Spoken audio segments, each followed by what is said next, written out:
મંગલ કર્યો મહાન ગ્રંથ કરને કો કામ જાતે મિલી સમાજ સબ પાવી નિજ પદમાં બહુવિધિ મિથ્યા ગણતી મલિન થયા નિજ ભાવ અભાવત કાયતુનો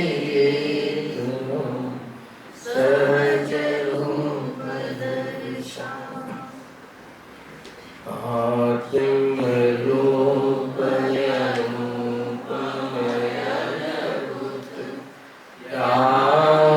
નથી ભવ સિંધુ કરો આત્મ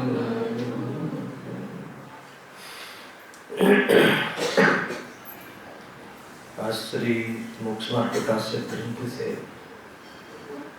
पांचमा अधिकार ऊपर આપણે સ્વાધ્યાય ચાલી રહ્યો છે અન્ય મત નિરાકરણ માં યોગ મીમાંસા એ નંબર કઈ છે 121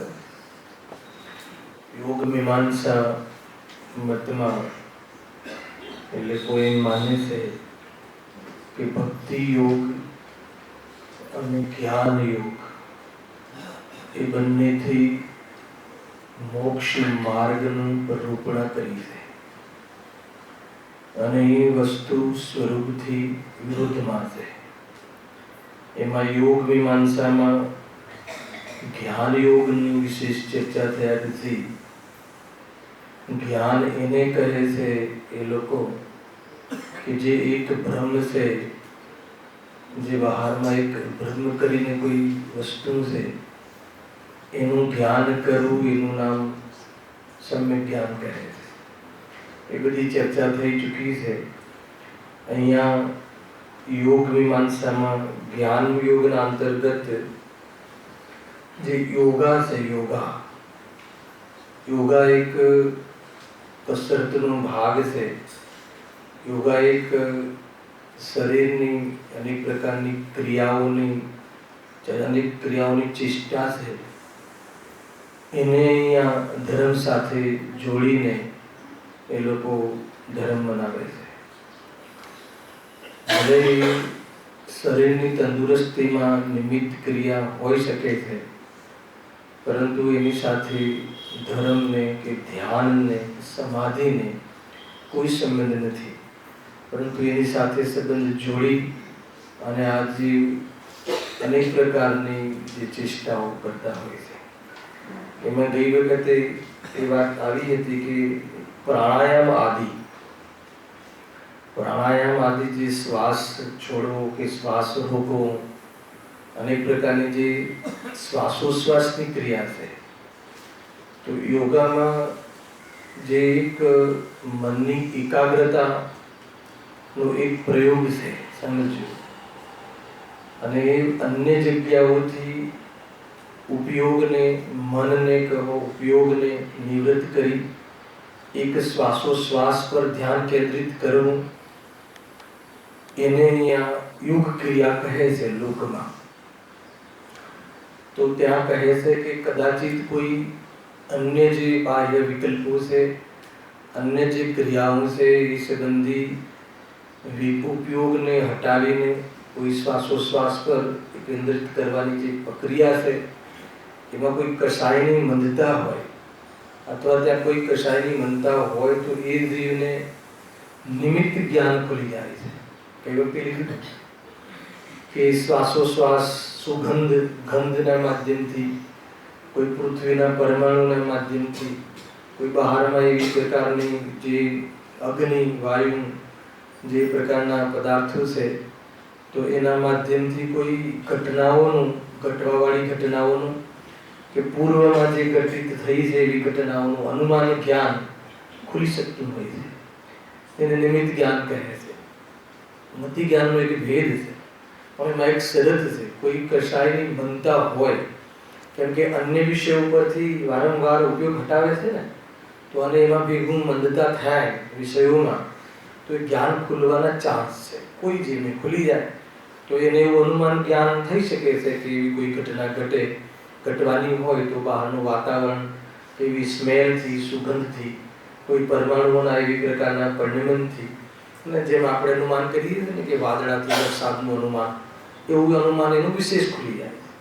તો એને લઈને એ લખ્યું છે, જો તેના વિજ્ઞાન વડે કંઈક સાધનાથી નિમિત્તનું જ્ઞાન થાય, જે વડે તે જગતને ઈષ્ટ અનિષ્ટ બતાવે અને પોતાને મહેન કહેવાવે. તો એ તો કોઈ ધાર્મિક ક્રિયા નથી, એ કોઈ મોક્ષ માર્ગના માટેનું કોઈ કાર્ય નથી, એને કોઈ લૌકિક કાર્ય છે. અને એમાં કોઈ જ્ઞાનના ઉઘાડરૂપ એક સામાન્ય વસ્તુ છે. એને કોઈ મોક્ષ માર્ગ સાથે કે કોઈ મુક્તિ માટે કે સુખી થવા માટેનું કોઈ એ હેતુ હોય એવું હોતું નથી.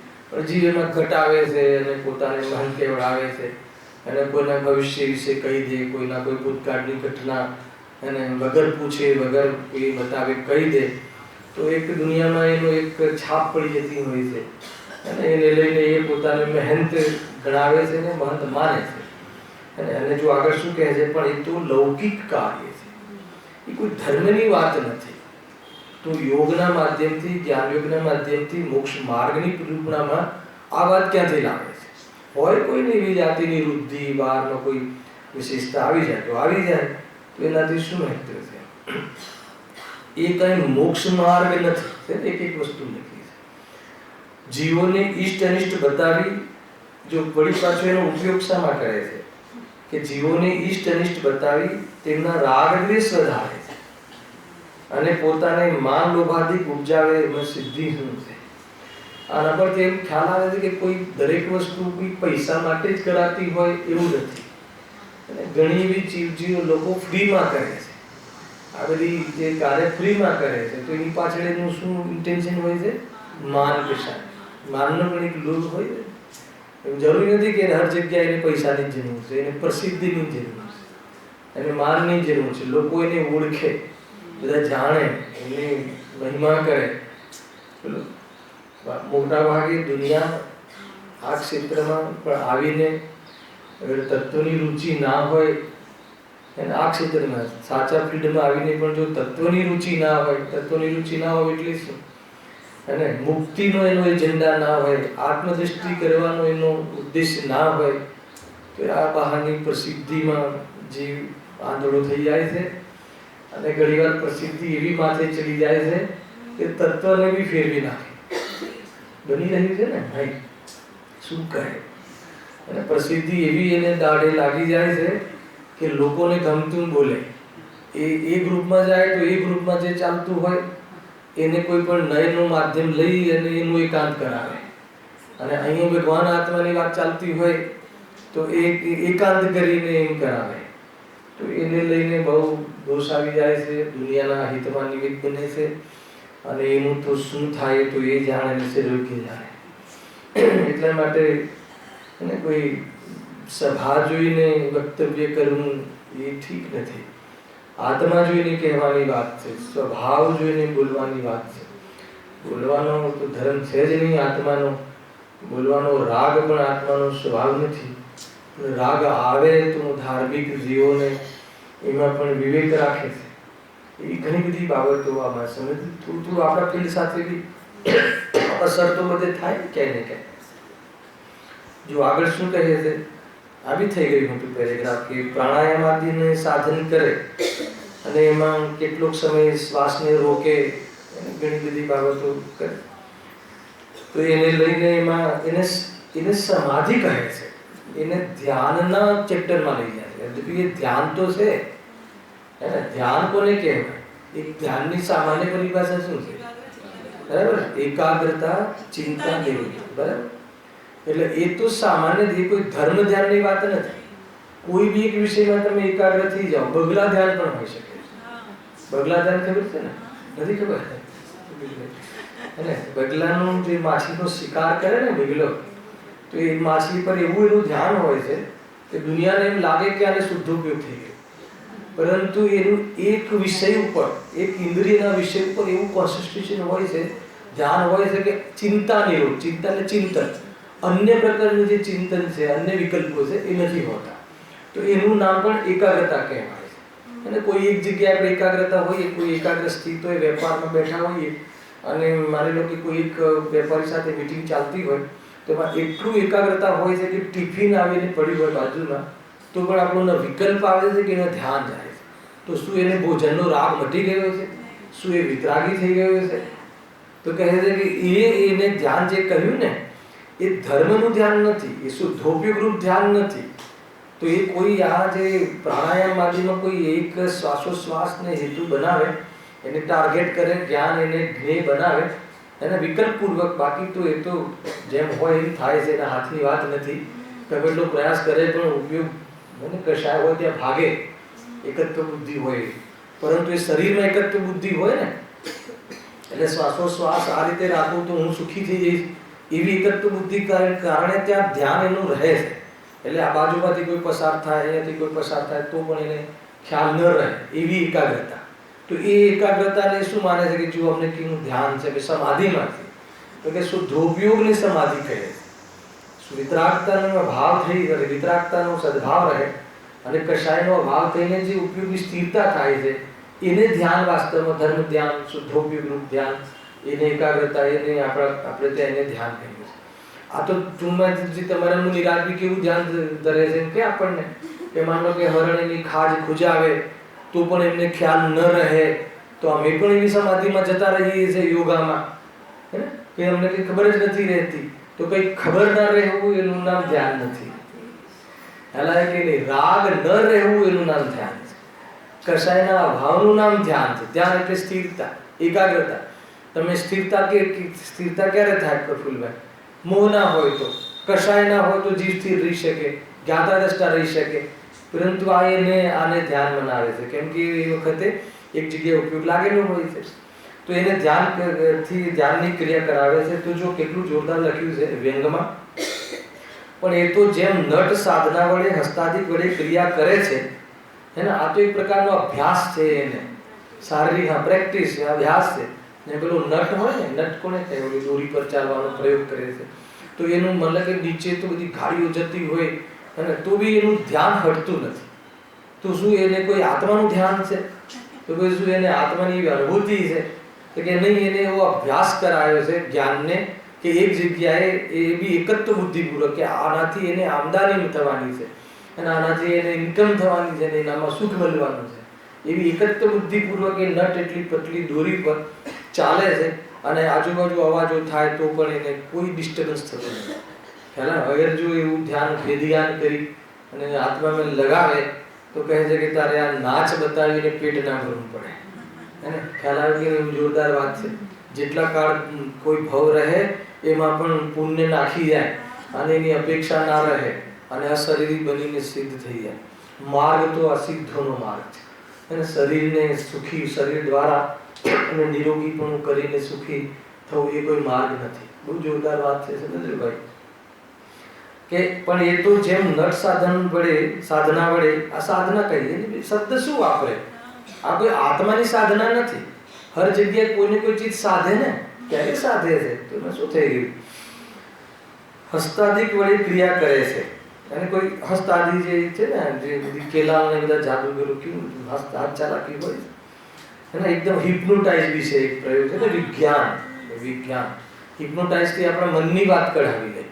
તો એમ કહીને ધર્મ સાથે જોડે, એ વિજ્ઞાન છે, એ કોઈ ધર્મ નથી.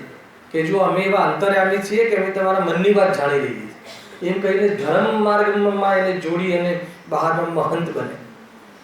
એક તો કોઈ ડૉક્ટર બી માણીને છે ને અમદાવાદમાં, તો એની શોધ હતી હિપ્નોટિઝમ. સામેવાળા વ્યક્તિને વિશેષ વાતમાં એકાગ્રતા કરે અને પછી એ પ્રમાણે સાધે ને એ પ્રમાણે કરે છે. તો એ તો કોઈ જ્ઞાનની વાતો છે, એ કોઈ વિશેષ જ્ઞાનની, વિજ્ઞાનની વાતો છે, વિતરાગ વિજ્ઞાનની વાત નથી. એ રીતે તેમ અહીં પણ સાધનાથી પવન વડે, ત્યાં હાથ વડે, અને ત્યાં એ હસ્તાદી, ત્યાં પગ આદિથી એ પ્રમાણે અભ્યાસ કરે છે. એ પવન દ્વારા, તો પવન એટલે શ્વાસોશ્વાસ દ્વારા એવી જાતિની એ પ્રમાણેની એને વિદ્યા સાધે છે. અને એમાં પેલી વાત કહી ને, જેમ કશાયની બનતા હોય એ વખતે તો એને ઓર બી વિશેષ એવું જ્ઞાન ખ્યાલમાં આવે છે. દૂર દૂર સુધી શું થવાનું છે એવી સુગંધથી કહી દે કે ત્યાં કોઈ ત્યાં આપણા માણીની હત્યા થઈ છે એવું કહી શકે. અરે એ તો તિર્યંચોને થાય. તિર્યંચોની આ સેન્સ બહુ જોરદાર હોય. એને દુનિયામાં 6 સેન્સ કહે. હવે કઈ છઠ્ઠી સેન્સ કઈ એનાથી 6 સેન્સ છે ને બહુ જોરદાર છે. એમ જ કહે ને 6 સેન્સ શું હોય છે તો કે કોઈ જીવની એવી બુદ્ધિ વિશેષ ખુલી જાય છે તો કહી શકે કે દૂર દૂરનું એને સુગંધથી ખ્યાલ આવી જાય. એને અનુમાન જ્ઞાન છે એક પ્રકારથી. આ મતિ જ્ઞાનનો ભેદ છે. 363 કે 336 63 મત નહીં ભેદ 330 કે 63 જોઈ લેજો. 363 મત છે એના ખોટા જોઈ લેજો. તો એ પ્રમાણે એ અનેક પ્રકારે વિપરના અંદર ભેદું છે ને તો એ પ્રમાણે જ્ઞાન સાધી શકે. અરે આ જે ચક્રવર્તીઓનું મતિ શુદ્ધ જ્ઞાન કેટલું ડેવલપ હોય છે ખ્યાલ આવે ને. અહીંયા બેઠા બેઠા એ ત્યાં સૂર્યમાં રહેલા મંદિરોની પ્રતિમાના દર્શન કરી લે છે. એટલું આંખોનું તેજ આ ચક્ષુઇન્દ્રિય સંબંધી જ્ઞાનનો ઉઘાડ હોય છે. તો શું થઈ ગયું એનાથી મોક્ષને શું સંબંધ છે? એનાથી વિતરાગતાને શું સંબંધ છે? કોઈ મતલબ નથી. બહારના ઉઘાડ જ્ઞાનનો કોઈ મતલબ નથી. સમ્યક જ્ઞાન સ્વને સ્વરૂપ જાણે, પરને પરરૂપ જાણે અને એમાં આત્માને એમાં શ્રદ્ધાને જોડે, સ્વરૂપની પ્રતીતિ રહે, વિશ્વાસ આવે. બહારમાં એક વાર બી એક પરમાણુથી મને સુખ થાય છે એવો ભ્રમ ન રહે તો એ જીવ મોક્ષ માર્ગનો પ્રારંભ છે. એ જે મુક્તિને પ્રાપ્ત છે. બહુ સિમ્પલ છે. તેમ અહીં પણ સાધનાથી પવન વડે ક્રિયા કરી હસ્તાદિક પવન હસ્તાદિક અને પવન એ તો શરીરના જ અંગ છે. તેની સાધનાથી આત્મહિત કેમ સદાય? અમારે તો આત્મસિદ્ધનો મુદ્દો છે. આત્મહિત એનાથી થતું નથી. એનાથી કોઈ ખુશ થઈને તારી કલા જોઈને તો કલા કહેવાય છે બાહ્યની. એને એ કોઈ જ્ઞાન કલા એ કોઈ વિજ્ઞાન વિતરાગ વિજ્ઞાનની કલા નથી. ભેદ જ્ઞાન કલા નથી. સુખી થવા માટે એક જ કલા છે ભેદ જ્ઞાન કલા. બાકી કોઈ જ્ઞાનમાં કોઈ વિશેષ કોઈને જ્ઞાન ખુલી જાય અને એને હેતુ જેમ એક સીએ, એક એન્જિનિયર, એક ડોક્ટર એની વિજ્ઞાન એની વિદ્યાનો ઉપયોગ કરી અને એમાં બહારમાં પૈસા રડી લે છે એ કોઈ આ બી રડી લે છે. એ બી તો મળે છે પુણ્યના વડેથી અને વિદ્યા પણ કર્મના ક્ષેમક્ષેમના ઓળથી એને પ્રાપ્ત થાય છે. અને એમાં કષાયની મનતા હેતુ છે અને કષાયનો અભાવ થઈ જાય તો કેવલ જ્ઞાનની વૃદ્ધિ ખુલી જાય છે. વિદ્યાનું આ સ્વરૂપ છે. જ્ઞાનનું વધઘટ કોઈ એનો સંબંધ કષાય છે. લોકમાં બી લૌકિક જ્ઞાન બી જે વધે છે ને તો એને અન્ય પ્રકારના વિષયોમાં એટલો રસ નથી હોતો. તમે જોઈ લેજો જે બહુ ટોપર કરતા હોય છે તો અમુક પ્રકારે એને ગ્રસ્ત જીવનના કોઈ અનેક વ્યવહારો તહેવારો એ સંબંધી એની બહુ કષાય ઉગ્રત હોતી નથી.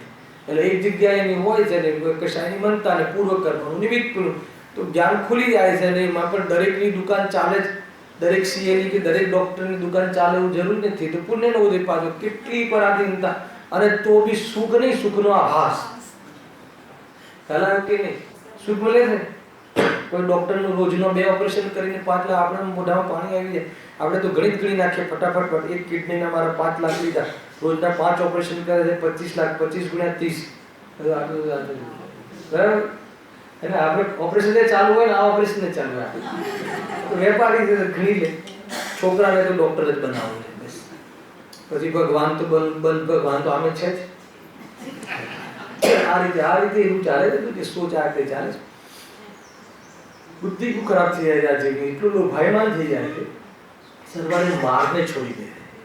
સર્વારે સુખી થવાના ઉપાયને છોડી દે અને સર્વારે અંતમાં એનું જે દેહાંત સમયે અને એટલું પરેશાન થાય છે. આમ તો પલે પલે આનંદ દુઃખ છે પણ એને જ્યારે એનો અવસર છૂટતો દેખાય છે એટલે તમે વિચાર કરો કે કેવું થતું.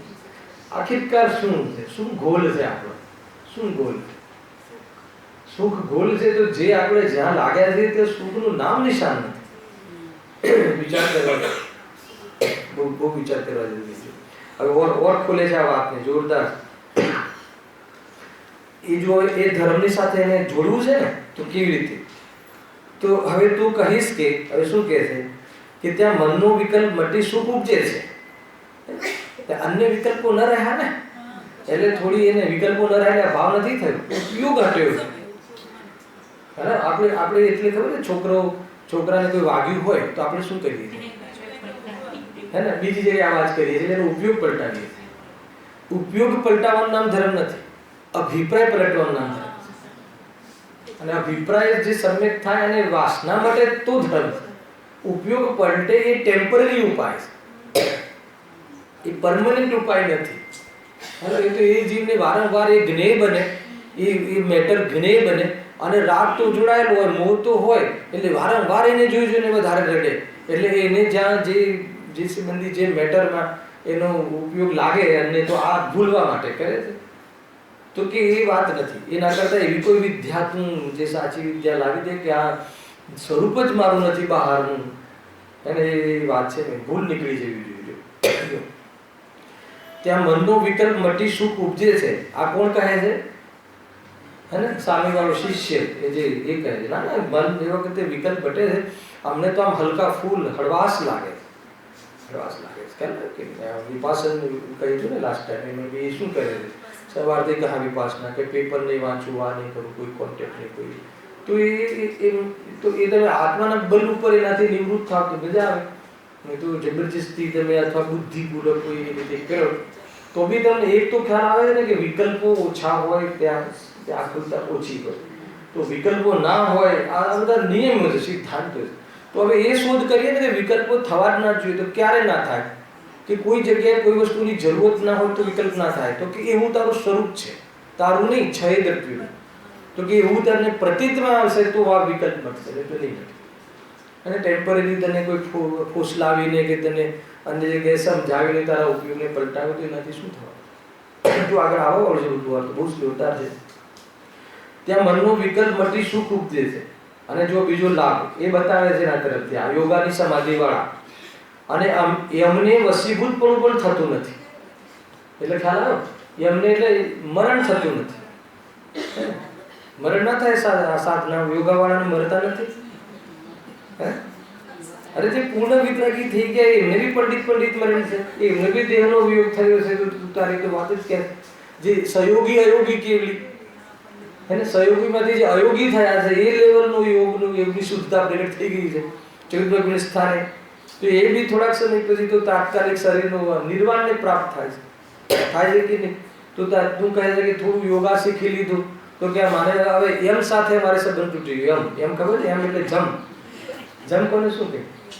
કોઈ હોય છે એવો કોઈ, શું કહે છે નામ? જમ ને યમરાજ. કૂતરા રડે એટલે એમ લાગે કે યમરાજ આવે છે. આજે તો કોઈ જવાનું છે. અરે જી બહુ આકુરતા છે, દુઃખી છે, કોઈ પીડા છે.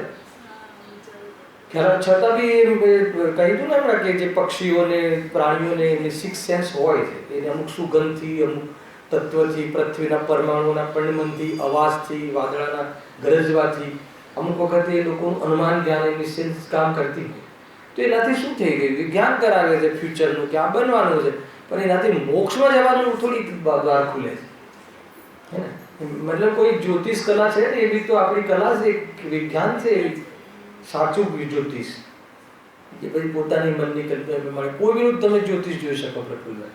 કોઈ બી વ્યક્તિને તમે લાવો એનું ભવિષ્ય હાલ બતાવ્યું. અરે બધાના દુખડા સમાન છે. એને બે ચાર વાતો કહો એટલે એમાંથી બે તો સાચી જ હોય. એને બહેનો માટે તમને પેટર્ન બતાવો કે તમે કામ બહુ કરો છો પણ તમને યશ નથી મળતું. દરેકને સાચું પડે, દરેકને સાચું પડે. ખુશ થઈ જાય કે ભાઈ વાત તો સાચી છે, હું જ બધા ઢસરડા કરું છું પણ મારી સાસુ મને યશ આપતી જ નથી. દરેકને બન્યા જોઈ લેજો તમે. હવે એ ફોસલાઈ જાય અને પેલો લાભ ઉઠાવી લે, આને ખબર નથી પડતી.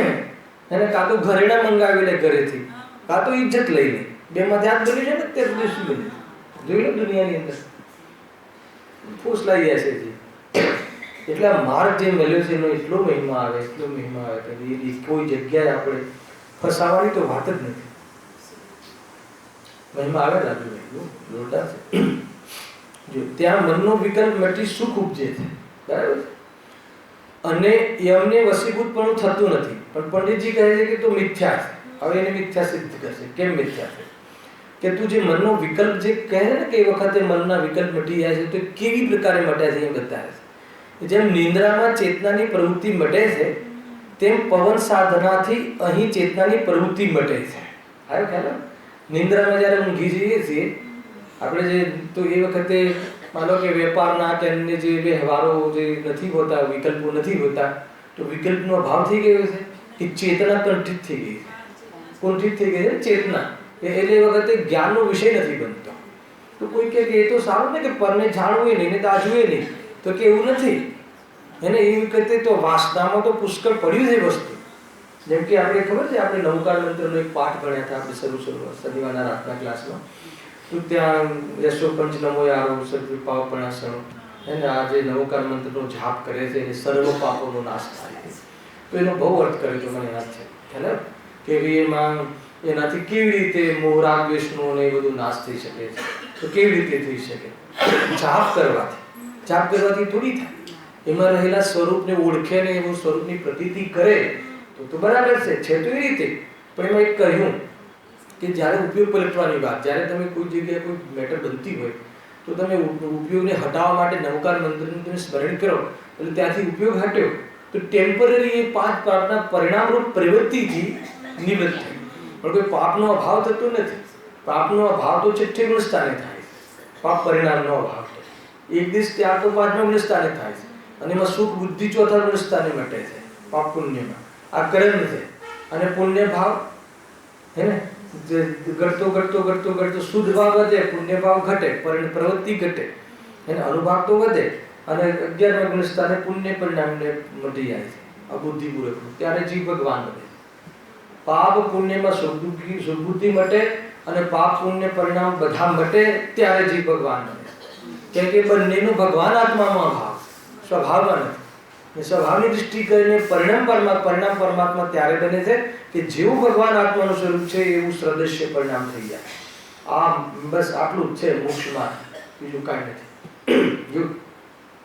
તો એમ ઊંઘમાં છે ને, ઊંઘમાં શું થાય છે? જ્ઞાન આપણું કુંઠિત થઈ જાય.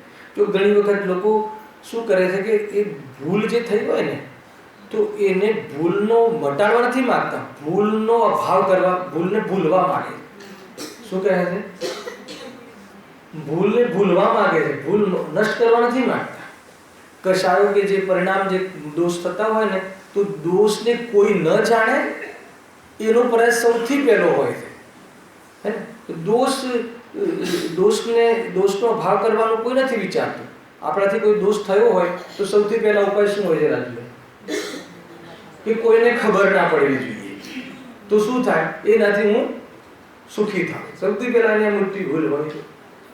અને પછી છતાં બી બહુ કસાય, બહુ આપણને એવા પરિણામ થાય, એનો બહુ ઘમમાં આવી જાય તો શું કરે છે? એને ભૂલવા માટે નશો કરે. નશો કરીને પણ આ જીવ સુખી થવા માંગે છે. કેમ કે આપણે નશામાં એ વસ્તુ ભૂલી જઈએ. ભૂલી જવાય કે મટી જાય? મટી જાય કે ભૂલી જવાય? અરે જ્ઞાનનો વિષય ના બને પણ મટી થોડી જાય છે. તું કહે છે કે એવા ઉપાય કરે છે, તો કે તું આ સમાધિને તું કહે છે પવનને સાધે તું સ્થિર રહે, તો તું મનમાં ત્યાં લગાવે છે ત્યારે એ વખતે શું થાય છે કે તારી ચેતના ડાઉન થઈ જાય છે. બીજી ચેતનામાં બીજા વિષયો બનતા નથી. એમ લખી દેજો. જેમ નિંદ્રામાં ચેતનાની પ્રવૃત્તિ મટે છે તેમ પવન સાધનાથી ચેતનાની પ્રવૃત્તિ મટે છે. ત્યાં મનને રોકી રાખ્યું છે. પણ શું લખ્યું આગળ? વાસના તો મટી નથી. ઠીક છે, તારા ઉપયોગમાં પરિણામ નથી, તારો ઉપયોગ ત્યાં પરિણામમાં વેપાર નથી કરતો, તો વાસના મટી છે. આ વિપરીતની વાસના તો બધી હજી પડી છે તો દુઃખ નહીં મટે. તેથી ત્યાં મનનો વિકલ્પ મટ્યો ન કહેવાય, દબ્યો કહેવાય, હે ને? અને કદાચ મંદ થયો કહેવાય, પરંતુ મટ્યો ન કહેવાય. પછી એવું ભડકે છે કશાય, રૂંધાયેલો કશાય, અને એવું ભડકે છે 10 લક્ષણ પર્વ પછી જેવો ભડકે છે એવો ભડકે. હાલાકી 10 લક્ષણ પર્વમાં દબાઈને રાખ્યું હોય, નહીં મળે, અને કશું રાત્રે મેં નહીં મળે, કશું ખાવા નહીં મળે, આજે બસ બનાવ્યું છે જે સુકવણી ને આ ને તે લઈ લો. અને પછી 10 દિવસ પછી તો એની જે બધી કશાય ખુલે છે, જે વાસનામાં ચાલતું હોય, એને આગળના દિવસ પાડના આગળના દિવસથી એના ઉપયોગો ચાલુ થઈ જાય. બરાબર? એ રીતે આ છે. મેં પારણાની વ્યાખ્યા કરી હતી પહેલા દિવસે નવા સેશનમાં કે એ તો પરિણામોની પરીક્ષા કરવાનો દિવસ છે પારણાનો દિવસ. તો હે ને? બહુ અલગ થઈ જતો હોય છે. લોકોને એમ કહ્યું એટલે લોકોએ વ્રત કરવાનું બંધ કરી દીધું કે એના કરતા કરવા બદનામ થવું કે નહીં. અરે સાચા વ્રત કરવાનું સોચો ને. અથવા વ્રતનો જે કોઈ હેતુ હોય એ હેતુની વર્તી કરો ને. નિયમો તો જીવનમાં હોવા જોઈએ, ડિસિપ્લિન તો હર ફિલ્ડમાં જોઈએ.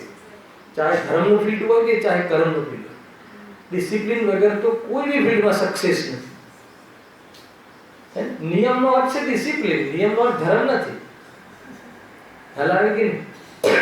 લોકમાં બી તમે રોગ નિરોગના જે ફિલ્ડમાં બી જોઈ લો, ગમે એમ મોઢું ચાલુ જ રાખીએ તો સરવાળે શું થાય? કાં તો વજન વધી જાય છે, કાં તો નળીઓ બ્લોક થઈ જાય છે. સરવાળે શું થાય? ડૉક્ટર કહે કે તું ખાવા ઉપર તું કંટ્રોલ રાખ. સૌથી પહેલા ભોજનમાં ફૂડની ડિસિપ્લિન, અને પછી ખ્યાલ આવે કે નહીં? તો એ રીતે જીવનમાં હર જગ્યાએ ડિસિપ્લિન કામમાં આવતી હોય છે. એવું નથી, મર્યાદા હોવી જોઈએ. હર ચીજ મર્યાદા પુરુષોત્તમ, પુરુષ મર્યાદાથી રહેવું જોઈએ. હર વિષયમાં મર્યાદા હોવી જોઈએ. ખ્યાલ આવે કે નહીં? એક સ્વભાવ અમર્યાદિત છે, તો જે મર્યાદામાં રહે છે એને અમર્યાદિત સ્વભાવનો પરિચય થાય છે. આ મેટર બનતી હોય છે ભાઈ. સમજ તો કે મનનો વિકલ્પ મટ્યો ન કહેવાય. હવે જો, અને ચેતના વિના સુખ કોણ ભોગવે? એકદમ યોગમાં બધી જગ્યાએથી તું આ કરીને તું કે આત્મામાં થોડી ગયો છે, કોઈ એક ઉદ્ગલનો વિષય બનાવ્યો છે, અને એમાં તું એમાં બી ધીરે ધીરે ધીરે શું થાય છે? અને ચેતના સુસુપ્ત થતી જાય છે, એટલે એને રાહત લાગે છે. અત્યારે 1 કલાક તો જાણે એવું લાગ્યું, શું લાગ્યું? અને 1 કલાક તું સ્થૂળ વિકલ્પો ન રહ્યા, અને એકાદ વિકલ્પમાં બી તારે કશાયની મનતા થઈ, તો કહે છે કે સંપૂર્ણ વિકલ્પ માટે તો કેવી મજા આવે, એ કેમ જતું નથી? અને તને એમ લાગે છે કે યોગા સાથે તે ધર્મને જોડી દીધું, કે યોગા કરવું અને આપણે મનની શાંતિ. યોગાથી મનની શાંતિ થાય કે યોગાથી શરીરની તંદુરસ્તીમાં હેતુ બને? ખબર? એ તો બહારમાં જે શુદ્ધ હવા જાય અને અમુક જગ્યાએ એના અમુક જે ઓર્ગન્સ હોય શરીરના, એમાં એનો પ્રભાવ બને, ને એમાં પાછું પેલું તો ખરું જ, અંતરંગ નિમિત્ત કારણ. અંતરંગ નિમિત્ત કારણ હોય તો થાય પાછું. કયું અંતરંગ નિમિત્ત કારણ? સાતાવેદનો ઉદય, એ પ્રમાણે, અને નામકર્મની ત્યાં હાજરી, ત્યારે એ પ્રમાણેની વ્યવસ્થા થાય. અને એ વખતે બી કશાયમંદ હોય અને ઉપયોગ બહુ ના ભમે તો આકુરતા ઓછી લાગે, અને કે આટલી બધી પરાધીનતામાં એને આકુરતા ઓછી લાગે, પણ થઈ નથી. ખ્યાલ આવે પ્રફુલભાઈ? તો શું કરવું? યોગા કરો કે ના કરો? યોગાનો નિષેધ નથી, યોગા સાથે ધર્મને જોડે છે એનો નિષેધ. અરે એ તો એક દૈહિક ક્રિયા છે, અને એ એક નિર્દોષ ક્રિયા છે, પણ એને તું ધર્મ સાથે જોડે તો અપરાધની ક્રિયા થઈ જાય છે. અને નિર્દોષ ક્રિયા એટલે છે કે એ વાસ્તવમાં પર્યાવરણ જે હોય છે શુદ્ધ, એના લાભની વાત છે, અને એને લઈને તું અપક્ષ દવાઓથી બચે છે. કુલ મળીને ઉદ્દેશ આ હોય છે, એ છે. હવે એને તું ધર્મ સાથે જોડે અને ધર્મમાં અનુકૂળતા મળે, કશું જ નથી મળતું. ધર્મ તો ભેદ વિજ્ઞાન, દેહથી ભિન્ન ભગવાન આત્મા, હે ને? દેહની સ્વસ્થતાથી ધર્મ નથી હોતું. દેહની સ્વસ્થતા ભાવનામાં કદાચ નિમિત્ત બને તો બને, પણ ધર્મ પામવા માટે દેહ સ્વસ્થ હોવો જોઈએ એવી કોઈ કન્ડિશન નથી ધર્મ માર્ગમાં. બાહ્યની પ્રભાવનામાં આ બધું પુણ્યનો યોગ, અનુકૂળતાઓ, શરીરની અનુકૂળતાઓ, એ બધું કહ્યું છે. એ બી તું થવાની હોય એ પ્રભાવના, તો એમાં તું નહીં તો બીજો કોઈ નિમિત્ત બની જશે. એમાં તારાથી જ થશે એવું ક્યાં જરૂરી છે? હે ને? જે આગલા જે અવસર્પિણી કાલ આદિમાં જે હવે કલ્પકાલ આવશે ને, એમાં ચતુર્થકાલમાં બીજા 24 આવી જશે તીર્થંકર પરમાત્માઓ. એવું જરૂરી છે કે ભગવાન મહાવીર નિર્વાણ પામ્યા એટલે થંભી જશે માર્ગ? એવું કાંઈ નથી. એને આગલી બીજી 24 તૈયાર છે કે નહીં? તો એ તીર્થનું પ્રવર્તન કરવા માટે આવી જશે. તો એ તો ભાવના બી રોકાવાની નથી કે તું ધર્મ કેવી રીતે પામે એનો નિર્ણય કર. આવે છે કે નહીં? અને વિકલ્પ આવે એની ના નથી, એનો વિકલ્પ આવે. જીવને જે સારું લાગ્યું હોય, અને લોકમાં પાપમાં બી કોઈ પિક્ચર ગમે તો 10 દોસ્તોને ફોન કરે છે કે જોઈ આવજો. તો જેને આત્મા ગમે અને જેને માર્ગ ખ્યાલમાં આવ્યો હોય, તો એને 1-2 દોસ્ત નહીં, એને તો એમ થાય કે સર્વ જીવો આ પામે. અને એને ખબર બી છે કે સંસાર બી અનંત છે, ખાલી થવાનો નથી. તો બી ભાવના એવી હોય, અને એ ભાવનામાં તીર્થંકર પ્રકૃતિનો બંધ થાય છે. 16 કારણ ભાવના જોઈએ છે, બધા જ જીવો પામે. એને ખ્યાલ નથી, બુદ્ધિશ્રીને ખ્યાલ નથી એ સંસારના અનંત જીવો છે, એમાં અનંત ક્યારે પામવાના નથી. તો ભાવના આવે વગર રહેતી નથી. ખ્યાલ આવે કે થાય છે કે બધા જ જીવ પામે, કેમ કે એને પોતાને એ સ્વાદ લીધો છે. એમ થાય કે આ સ્વાદ બધા લે, પરંતુ એ રાગનું કાર્ય છે, આત્માનું કાર્ય નથી. ત્યાં સુધી એને રાગના ખાતામાં નાખે તો તું આ છેતરવાની વાતો કરે છે. હે ને, કે તું શ્વાસ કોઈ રોકી લીધો અને એને તું સમાધિમાં નાખે અને એમાં જો તું કહે કે મનના વિકલ્પો શાંત થઈ જાય છે, તો કે ભાઈ શાંત ન થાય. સમજમાં આત્માની અનુભૂતિ વગર, આત્માના આશ્રય વગર હે ને અનંતાનુબંધી કશાયનો ભાવ થતો નથી. ભલે કોઈ તારો મંદ થઈ જાય પરિણામ, પરંતુ આ ભાવની વાત નથી. આ રીતે તેથી સુખ ઉપજ્યું ન કહેવાય.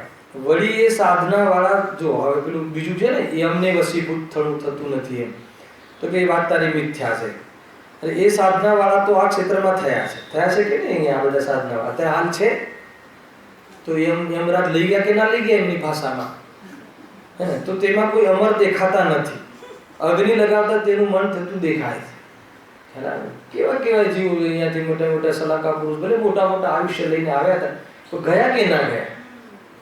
તો પછી ક્યાં વાત આવી ગઈ? તું સામાન્ય યોગની ક્રિયા, સામાન્ય શ્વાસ રોકી દીધો અને છોડી દીધો અને એનાથી તું કહે છે કે યમરાજથી બચી ગયો, યમનું વસીભૂતપણું રહી છૂટી ગયું.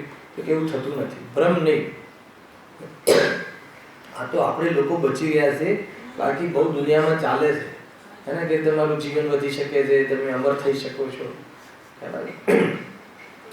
માટે તે એમના વસીભૂત નથી, એ કલ્પના જૂઠી છે. જો કેટલી વાત આવે છે જોરદાર બધી, એવું લાગે ને કે કેટલી બુદ્ધિ કશી છે પંડિતજી. જો વળી જ્યાં સાધનામાં હજુ નથી છોડતા યોગનો છેડો. કઈ સાધના? યોગ સાધના, યોગાની વાત ચાલે છે. એ છે યોગાને ધર્મ સાથે જોડવાનો નિષેધ કર્યો છે. એ પ્રવૃત્તિ કોઈ છોડવાની વાત નથી. જેમ શુભ ભાવ જે છે ને, શુભ ભાવને ધર્મ સાથે જોડવાનો નિષેધ કર્યો છે. કે શુભ છોડીને અશુભમાં જવા માટેનો પ્રેરણા નથી. આ વાત ધ્યાનમાં રાખવા. વળી જ્યાં સાધનામાં કંઈક ચેતના રહે, ને તો બિલકુલ કઈ એવું તો નથી કે જડ થઈ જાય છે. સામાન્ય કહે છે કે ઊંઘમાં જીવ જળ જેવો થઈ જાય છે, જળવત થઈ જાય છે. જળ જેવો થઈ જાય એટલે શું ખબર છે તમને? જળ કોને કહેવાય કહો કે ના? મને તો આધ્યાત્મિક પરિભાષા જોઈએ. જેનામાં જ્ઞાન નથી, જેનામાં સુખ દુઃખનો અનુભવ નથી, એ જળ, એ પરિભાષા આગળની. જળ એટલે કે જે સ્વપરનું વેદ જ્ઞાન ન કરે એને અમે અહીંયા જળ કહીએ છીએ. જેને સ્વપરનું વિવેક નથી એને અમે જળ કહીએ છીએ. બુદ્ધિ તો બહુ હોય, હે ને, બુદ્ધિ તો 1 થી 10 નંબરમાં આવે, પરંતુ સ્વપરનો વિવેક ન હોય તો અમે એને જળ જેવું કહીએ છીએ. અમે એને મૂર્ખ, જળ એટલે મૂર્ખ, અજ્ઞાની. કેવી પરિભાષા આવે છે વાંચો ગુરુદેવના પ્રવચનોના. વળી જ્યાં સાધનામાં કંઈક ચેતના રહે અને ત્યાં સાધનાથી શબ્દ સાંભળે તેને તો અનાહત શબ્દ બતાવે છે. અનાહત એટલે અહીંયા અનહદ નાદ લેવું. અનહદ નાદ શબ્દ છે મુખ્ય. અનહદ નાદ ખબર છે? અનહદ નાદ ઘણી વાર ભક્તિમાં બધા બોલે છે. આ તો અનહદ નાદ છે. અનહદ નાદ એટલે દિવ્ય ધ્વનિ. અનહદ એટલે અરિહંત ભગવાનનો નાદ, ઓમકાર ધ્વનિ. હવે એને ઓમકાર કે યોગામાં ઓમ મુખ્ય છે. ઓમ શબ્દ બોલાવો, ઓમનું સ્મરણ કરો ને, આમ કરીને કાન આમ રાખીને કરો છે કે નહીં?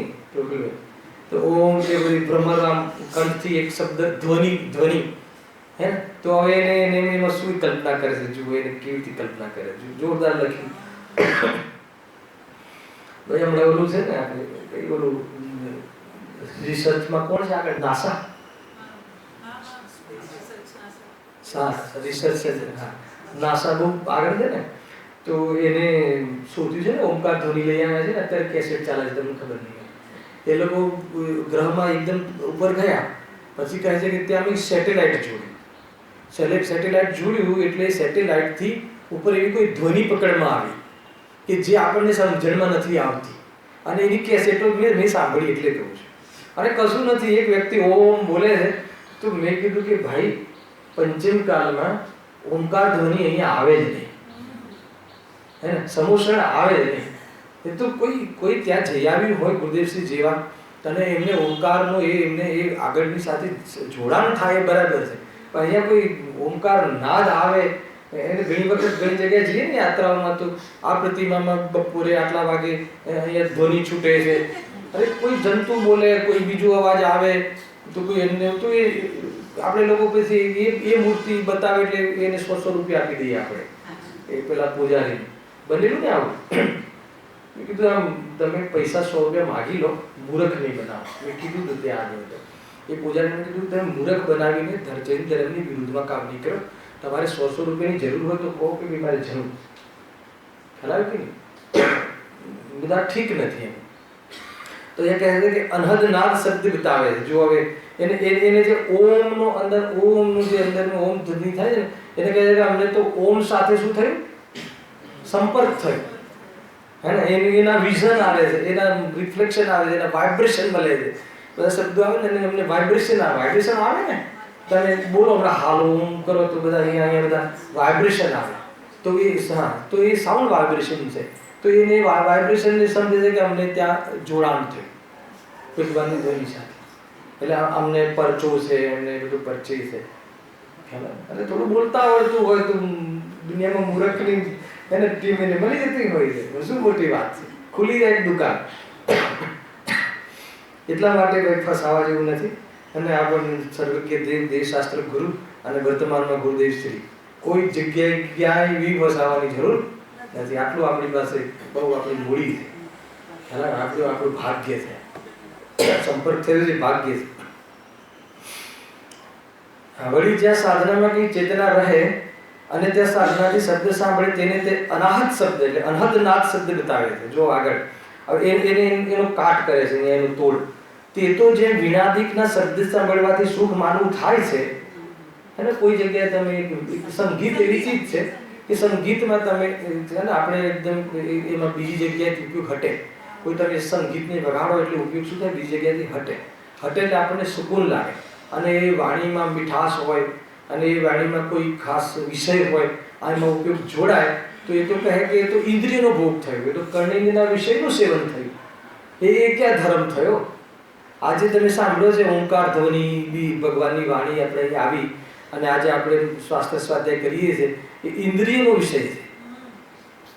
હે ને? 31મી ગાથા એમાં કહ્યું ગુરુદેવશ્રી કે આ જે ભગવાનની દિવ્ય ધ્વનિ પણ ઇન્દ્રિયનો વિષય છે, કર્ણેન્દ્રિયનો વિષય છે ને.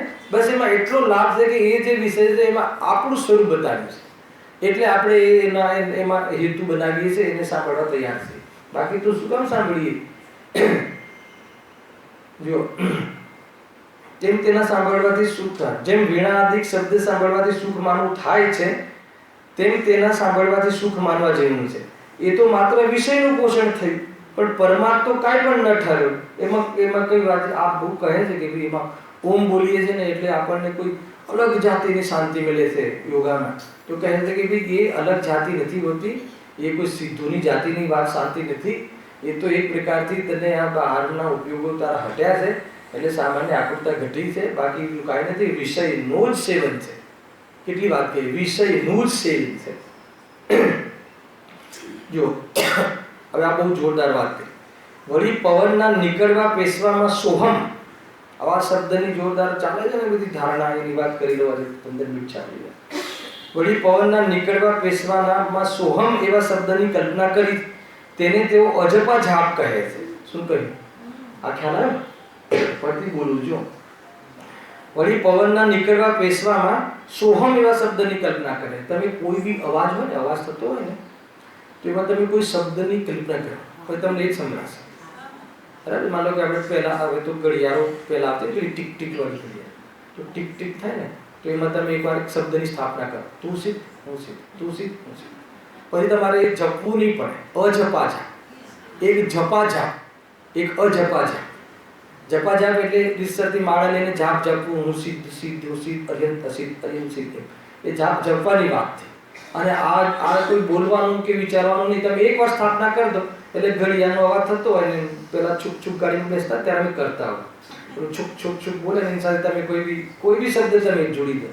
એને આ તો આ ફિલ્ડ છે એટલે આપણે સારો શબ્દ જોડીને વિચાર કરો, બાકી કોઈ બી શબ્દ જોડી તો એ શબ્દ તમને એ તો તમે સ્થાપના કરી એટલે તમને હવે તમારું વિઝન એ સંભળાયા કરશે. તો એ એવું છે આ શબ્દમાં. તો એમાં તમે જે સ્થાપના કરો એ તે સોહમ સોહમ સોહમ સોહમ સોહમ સોહમ સોહમ સોહમ.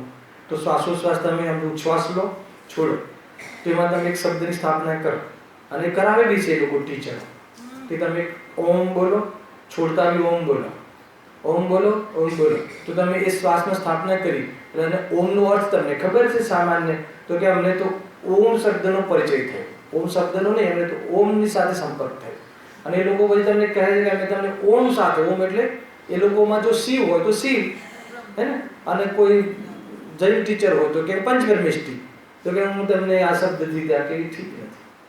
આ રીતે ચાલતું હોય છે. જો તેઓ અજપા જાપ કહે છે, પણ જો શું કહે છે, પણ તે તો જેમ તેતરના શબ્દમાં તું હી શબ્દની કલ્પના કરે છે, કાંઈ અર્થને જે તેતરના શબ્દમાં તું હી, મેં હું છું, એવું તમે કોઈ પક્ષી તમારા બહાર હિમાયને વારંવાર બોલતું હોય ને, તો તમે કલ્પના કરો એટલે પછી તમને એમ થશે કે આ તો છે ને, આ મારા દાદા હતા ને, એ બહુ સમજાવતા હતા, હજુ બી સમજાવવા આવે છે. અરે કમસે કમ તું તિર્યંજ વાગ્યા છે કલ્પના કરે છે.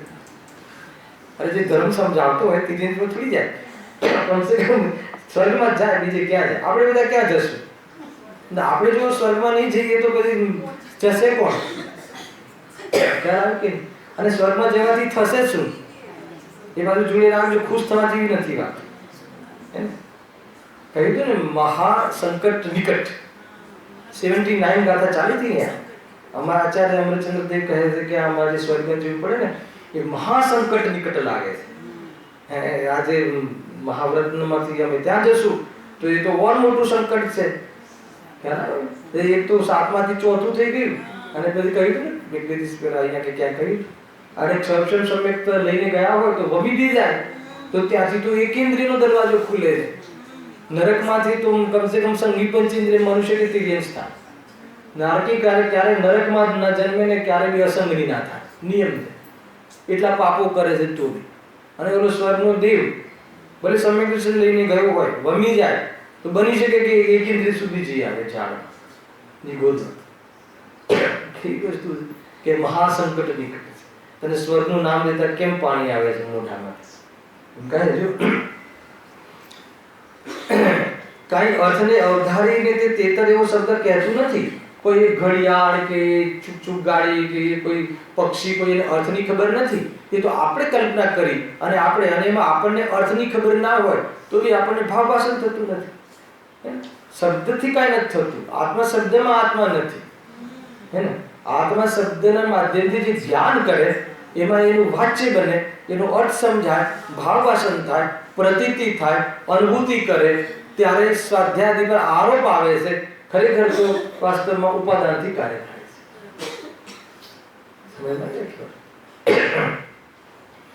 કઈ અર્થને અવધારી તેતર એવા શબ્દ કહેતું નથી. તેમ અહીં સોહમ શબ્દની કલ્પના છે. કઈ પવન અર્થને અવધારી એવો શબ્દ રહેતો નથી. કઈ પવન કઈ તમને જે યોગામાં પવન તમને કોઈ ઓમ શબ્દ તો આપણે નક્કી કરીએ, કઈ બી બોલો એમાં ઓમ બોલવું જરૂરી થોડી છે, પણ ઓમ સારો શબ્દ છે, એનો અર્થ સારો છે એટલે લોકો ઓમ બોલાવડાવે છે. વળી શબ્દને જપવા સાંભળવાથી જ કઈ ફળની પ્રાપ્તિ થતી નથી, અને અર્થ અવધારવાથી ફળ પ્રાપ્તિ થાય છે. આવ્યું ને, અર્થ અવધારવાથી એટલે ધારણ કરવાથી, એનું વાચ્ય સમજવાથી. એટલે કોઈ નમોકાર મંત્રના જાપ જે ચાલે છે ને, એ બધી ખોટી પ્રક્રિયાઓ ચાલે છે. ચાલે છે કે આટલા જાપ 1 લાખ જાપ રાખ્યા છે, 2 લાખ જાપ રાખ્યા છે, લૂંટે છે લોકોને, ઉપયોગને લૂંટી નાખે છે. લૂંટાય છે, લૂંટે તો શું આ ચાલવી જોઈએ કે હું એટલે 1 લાખ વાર જાપ બોલું તો એનાથી શું થઈ જશે? એને એટલે એટલા વાર હું પાપમાં નહીં રહું ને, તો કે પાપમાં ન રહેવા માટે જાપ જપવાની શું જરૂર છે? તું સ્વરૂપ સમજ અને ભેદ જ્ઞાન કર. એનાથી વિશેષ વિશુદ્ધિ ક્યાં છે? તત્વના નિર્ણય જેવી બીજી કોઈ વિશુદ્ધિ છે જ નહીં. વિશુદ્ધિ ન કર, કારણ કે તત્વના નિર્ણયમાં મિથ્યાત્વનું દહન થાય છે, મિથ્યાત્વનું ગલન થાય છે. તત્વના નિર્ણયનું પોષણ કરવું એ જ એકમાત્ર સમ્યક દર્શન માટેની વિશુદ્ધિ છે. અને સદાચાર તો સામાન્ય વિશુદ્ધિ અજૈનોને પણ હોય છે, એટલે જૈનોને તો હોવી જ જોઈએ. એમ શું કહ્યું? અજૈનોને હોય છે એટલે આપણે બચી ગયા એમ ને. જ્યારે અજૈનોને હોય તો જૈનોની સદાચાર ના હોય એવું બને? અને એ કોઈ વિશુદ્ધિ એ વિશુદ્ધિના પકડમાં નથી. વિશુદ્ધિ તો એને કહેવાય કે 7 તત્વોનો નિર્ણય કરે અને નિત્ય તત્વોનું નિર્ણયનું પોષણ કરે, અને પોષણ કરે એને વિશુદ્ધિ સમ્યક દર્શન યોગ્ય વિશુદ્ધિ કરે, હે ને, પાત્રતામાં. બીજી કોઈ મોટી વિશુદ્ધિ નથી જોઈતી. કોઈ ડ્રેસની વાત નથી ભાઈ, અને કોઈ અન્ય જગ્યાએ લોકોને બહુ ડરાવવા ના જોઈએ. બધા કહે છે કે ભાઈ ડ્રેસ પહેરીને આવે, પ્રેરણા નથી મારે આ ડ્રેસ પહેરવાની, પણ કોઈ આવે તો એને સમિટેશન ના થાય ને, છોકરી નોકરી કરે તો ના થાય ને, ક્યાંથી લાવે, ક્યાં લખ્યું છે, શું કામ ભાઈને પ્રાપ્ત કરાવે છે? સમિટેશનની પાત્રતામાં એ છે જ નહીં. એ તો વિતરાગતા વધારવાની હોય ત્યારે તો દુકાન મકાનની બધી પ્રવૃત્તિઓ છૂટતી હોય છે. કઈ મોટી વાત છે. સમિટેશન માટે તત્વ નિર્ણય મુખ્ય છે, અને સામાન્ય જે સદાચાર સત્વ્યસનથી રહેતા જે સામાન્ય જીવન હોવું જોઈએ, એનાથી કોઈ વિશેષની માગણી નથી ત્યાં. અને એટલું જ જરૂરી છે ત્યાં જઈને બસ એક ગાને બે ટુકડા એવી છે, જ્યારે દ્રષ્ટિ ફરે પછી એને કંઈ સમજાવવાનું નથી, ઓટોમેટિક વિતરાગતા વધારતું જાય છે, કામ કરતો જાય છે. જો આ થોડા ઈશારા એટલે કરવા પડતા હોય છે કે લોકોને પ્રશ્નો આવે છે મારી પાસે કે ભાઈ આવું સાંભળ્યું, કશું હોતું નથી. હાલા કે નહીં. ચોથા ગુણસ્થાન અસંયમનો ભેદ છે. આવી ગયા ને ગુણસ્થાન, પણ અસંયમ કોઈ ઉપાધિ નથી. એમ એ ઉપાધિ માટે નથી કહેતા, સંભવ નથી અત્યારે એની જાતિનો પુરુષાર્થ થઈ શકતો નથી. સાયક સમકીતીને સામે દ્રષ્ટિને ભલે કદાચ કોઈ જીવ કસાયની મનતામાં પવિત્ર જીવન જીવે, સંયમની પ્રવૃત્તિથી રહે, પરંતુ કસાયનો અભાવ નથી, વાસના મટી નથી, એ ચોકડી પ્રમાણે રહે તો એમાં કોઈ દોષ નથી. રહે પણ એમાં કઈ માની લે, ભ્રમ કરી લે તો કે સમ્યક દૃષ્ટિએ નથી. હર જગ્યાએ બેલેન્સ છે મંજુરભાઈ. બહુ ચાલે હમણાં બધા પ્રશ્નો જ્યાં પરીક્ષામાં આવતા હોય. હવે સોહમ શબ્દની બરાબર ખબર લે છે અહીંયા જે લોકો લગાવી દે છે ને, સોહમના જાપ કરાવે ને, સોહમ બોલાવડાવે ને, વિધાન પછી બી ધ્યાન કરાવડાવે ને, તો અહીંયા કહે છે કે એ ધ્યાન જ નથી. આપણે ત્યાં ધ્યાનની કોઈ પરિપાટી છે જ નહીં સમૂહમાં કરવાની. ચાલી ગઈ તો ચાલી ગઈ, કોઈ નહીં. બોલાવડાવે ચાલુ થઈ ગયું છે એને વિધાન પતે એટલે 5 મિનિટ બધા હું એક અહીંયાથી બોલું છું, તમે બી દોહરાવો. ઠીક છે, દોહરાવાનું નામ નિષેધ નથી, પણ એને ધ્યાનનું નામ લઈને નહીં દોહરાવો. અને એને કોઈ તમે અન્ય જગ્યાએ લોકોને બીજી અહીંયા મેં હું સોહમનો અર્થ કરું છું, બહુ જોરદાર અર્થ છે. સોહમ શબ્દનો તો એ અર્થ છે કે તે હું છું. સો અહમ, સો એટલે વહ, તે એટલે કોણ? તે એટલે કોણ? તેમાં સ્થાपना करवानी है. वंदन उस चैतन्य राज को जो भव का दुख हर लेता. उस चैतन्य राज, उसना पहला उस मतलब लिट्टी बोलो એટલે ખ્યાલ આવી જશે.